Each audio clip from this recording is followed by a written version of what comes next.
She walked into the class reunion wearing a simple dress and worn-out shoes.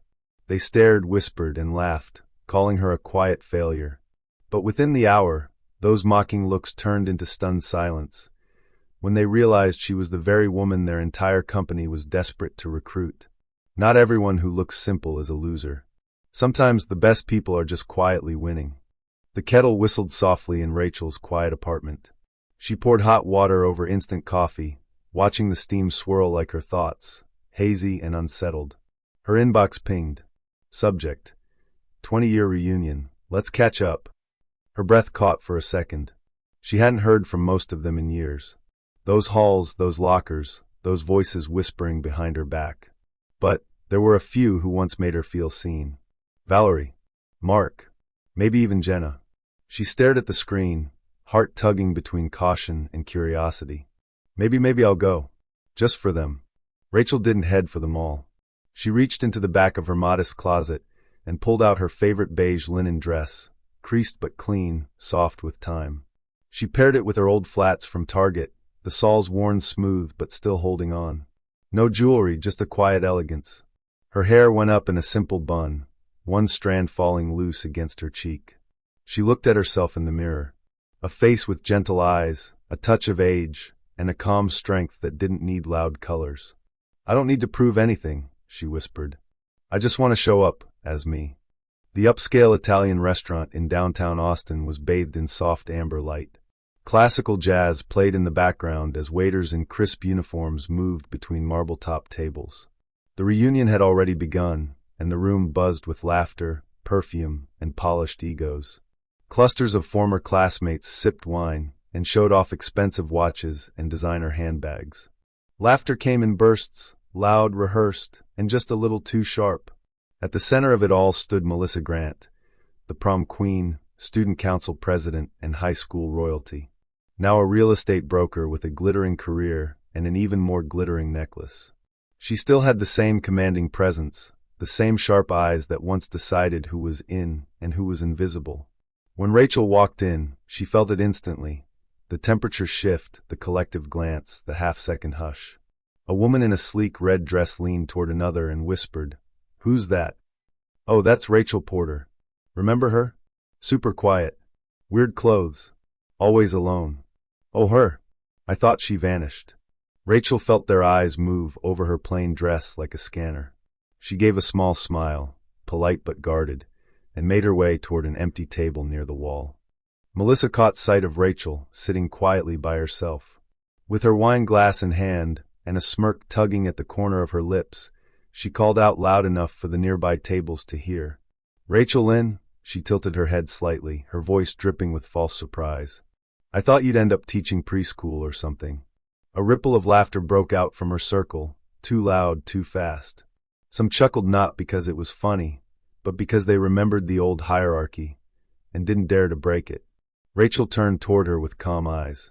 Her voice, soft but steady, cut through the noise like warm silk. "I work in product development." Melissa raised an eyebrow, her gaze drifting deliberately over Rachel's linen dress and scuffed shoes. She leaned in toward her friend, but spoke just loud enough. "Ah, one of those regular office jobs." She sipped her wine with the smug ease of someone convinced she was still the queen of the room. A few others smiled awkwardly, unsure whether to laugh or stay silent. As the laughter at the dinner table lingered, Rachel's eyes drifted, not to the chandeliers or the wine glasses, but somewhere far older. Back to West Creek High, 20 years ago. She saw herself, hair tied back in a loose bun, faded jeans 2 sizes too big, passed down from her cousin. Sitting at the very back of homeroom, quietly eating her peanut butter sandwich while everyone else gossiped about prom or football. They had a nickname for her back then, Plain Lynn. Not mean exactly, but not kind either. She wasn't invited to parties. No one remembered her birthday. She was there, but not seen. But what no one noticed was that Rachel was also the only student who had signed up for the newly formed coding club. While others were trying out for cheer squad or drama roles, she was in the dusty computer lab, teaching herself how to build things from nothing. Back then, there were no applause, just humming fluorescent lights and quiet resolve. Jason, a former classmate who now runs a tech startup, suddenly turns his head toward Rachel. His eyes widen with surprise as he says, "Wait, Rachel Lynn, are you working at StreamCore?" Rachel nods quietly, her calm demeanor unchanged. For a moment, the whole group goes silent, the earlier mocking laughter fading away. Jason leans forward, his voice filled with genuine amazement. "I just had a meeting with your CEO last week. They told me your product is literally revolutionizing online education." The room falls into a stunned hush. Faces that were once filled with sneering smirks now show surprise and even a hint of respect. Rachel's simple outfit and modest appearance suddenly seem out of place in this upscale restaurant. But now, it is her talent and achievement that command the room's attention. Jason continues, "Everyone's been talking about the innovative tools your team built. It's impressive how you're changing the game." Rachel takes a slow breath and smiles softly. "I've always believed the quiet ones can make the loudest impact." The group's dynamic shifts. Whispers turn into curious questions as the reality of Rachel's success sinks in. No longer just plain Lynn, she stands as proof that sometimes the most unassuming people carry the most extraordinary stories. Melissa forced a calm smile, though her eyes betrayed a mix of skepticism and disbelief. "So, you must be just one of those hundreds of project managers, right?" "Nothing special," she said, trying to mask her surprise with sarcasm. Rachel met Melissa's gaze steadily, her voice calm but firm. "I'm actually the vice president of product. I lead the team designing educational platforms specifically for underserved rural communities." The words hung in the air like a quiet thunderclap. Melissa's smile faltered for a moment, replaced by a flicker of genuine surprise she tried hard to conceal. Her usual sharp, cutting eyes softened, as if re-evaluating the woman in front of her.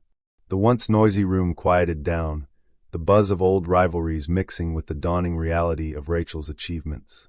Rachel scanned the faces around her, some skeptical, some curious, others perhaps a little ashamed for underestimating her. Despite the years of quiet invisibility and mockery, she stood with a serene confidence that filled the space. Melissa cleared her throat awkwardly, attempting to regain control of the situation. "Well, that's certainly unexpected," she admitted, her voice stripped of its earlier mockery. Rachel's simple outfit, her modest demeanor, all contrasted sharply with the weight of her title and the impact of her work. It was a subtle but powerful reminder. Sometimes the quietest person in the room is the one making the biggest difference. Melissa's doubt had turned to reluctant respect, even if unspoken. Jason looked at Melissa with a smirk, then laughed softly. "You don't know? Your company just offered Rachel the CTO position last week." Melissa's face froze in shock, her confident facade cracking for the first time. Rachel spoke calmly, her voice steady but gentle. "I declined. I still have goals where I am." The room seemed to hold its breath. A thick silence spread as people exchanged surprised glances. Jason leaned in, his tone friendly but teasing. "Guess you missed the memo, huh?" Melissa swallowed hard, unable to find words. Her eyes darted around the room, suddenly seeing Rachel in a new light. Rachel's modesty contrasted with the magnitude of what she had just revealed. She wasn't just successful, she was highly sought after by a company Melissa had once proudly claimed. The dynamic shifted palpably. The old hierarchy of high school popularity dissolved into something unrecognizable. For the first time, Rachel wasn't just the plain girl from the back of the class. She was a powerful woman with a first-class career and the respect that came with it. Some people smiled awkwardly, others looked away, perhaps feeling a sting of regret. Rachel's quiet strength was impossible to ignore. Melissa finally broke the silence, voice low. "Well, congratulations, Rachel." The night had changed. The past mockery faded, replaced by a new reality where Rachel had the last, undeniable word. The atmosphere in the restaurant had shifted.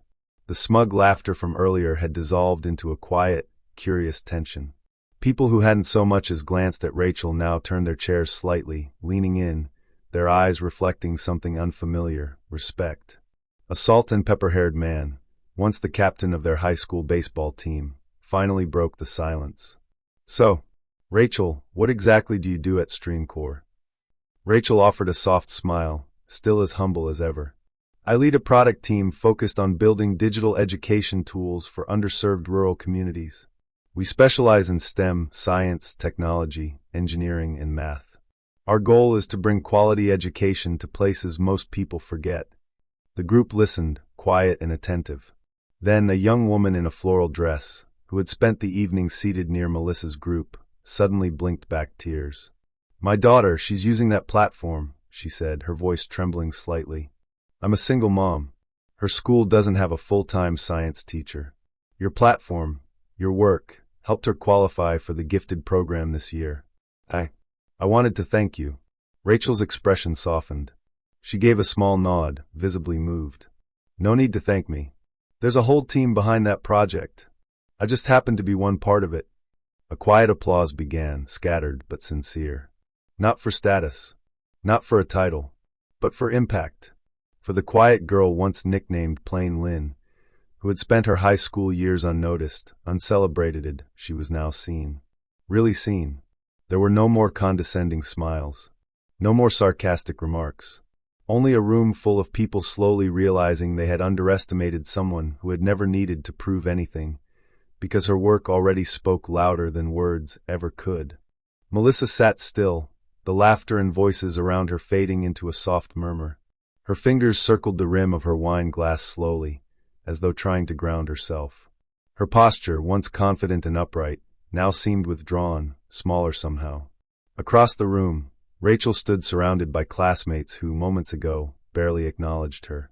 Now they leaned in when she spoke, nodding, smiling, genuinely curious. She hadn't bragged. She hadn't tried. And yet, the truth of who she was had spoken louder than any resume. Melissa watched silently. The woman she'd dismissed with a smirk was now the very person her company had tried to hire. And she had said no. There was a strange heaviness in Melissa's chest. Not envy, at least not entirely, but a quiet kind of shame. The kind that came from realizing you had judged someone for the packaging and missed the entire gift inside. Rachel noticed Melissa alone and walked over. Her steps were unhurried. She didn't look smug. In fact, there was something gentle in her eyes. She placed a hand on Melissa's shoulder. Melissa looked up, startled. "I'm not angry," Rachel said softly. "Back then, you needed to feel like you were more than you were. I understand. I did too. I just chose silence to grow." Melissa blinked.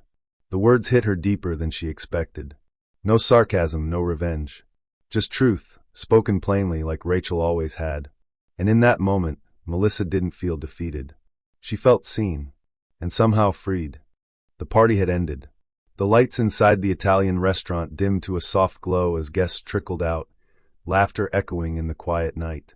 Rachel stood just outside, phone in hand, checking her Uber app.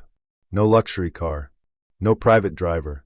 Just a quiet woman waiting for her ride like anyone else. Jason emerged a few moments later, hands in his coat pockets. He hesitated, then walked closer. "Hey, I know this might be unexpected," he began. "But if you ever consider a partnership, investment, or even a joint project, I'd love to work with you someday." Rachel turned to him. Her eyes were calm, steady. The same calm that had carried her through the night. "I'll think about it," she replied simply. "Thanks, Jason." There were no more words between them. But in that quiet stood something real, respect. Not for titles or companies, but for integrity. Just then, a young waiter came through the front door, an empty tray in hand. He spotted Rachel and froze for a moment, his eyes lighting up. "Are you Rachel Lynn?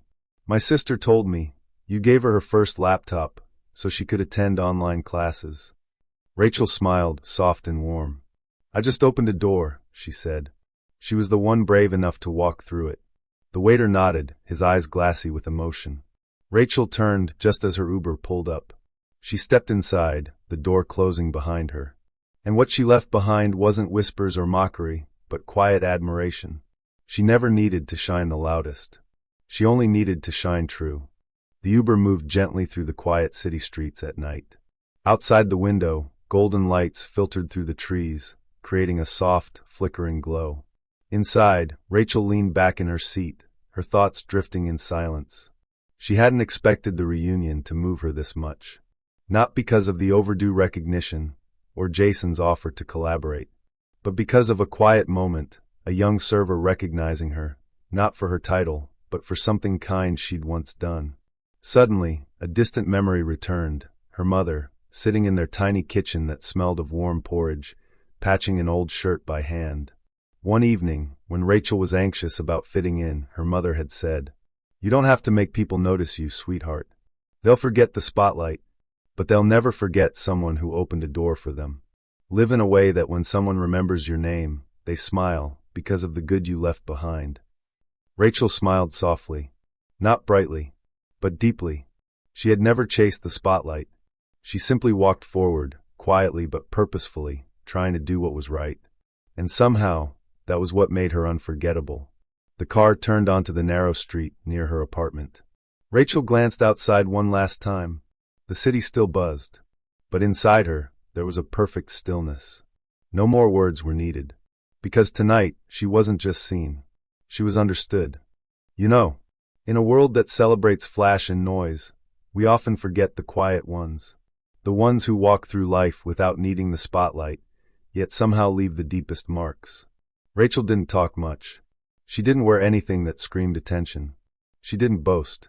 But in that silence lived her greatest strength. A quiet knowing of her worth, one that didn't need validation from others. Melissa, who once ruled the front row with confidence and charm, ended up learning a lesson that many forget.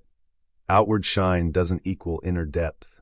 And real success isn't always found on business cards, but in the impact we have on lives we may never meet. If you've ever felt overlooked because of how you dress, how quietly you speak, or because you chose a different pace, remember this: your worth doesn't need to be loud to be powerful. True success often comes quietly on steady feet. Never judge someone by what they wear or how softly they speak. And if you're walking through life in silence, don't be afraid. You just might be exactly what the world needs most. If this story spoke to you, consider subscribing. We tell the stories of the quiet ones, the ones the world almost missed, but who ended up leaving the biggest echoes.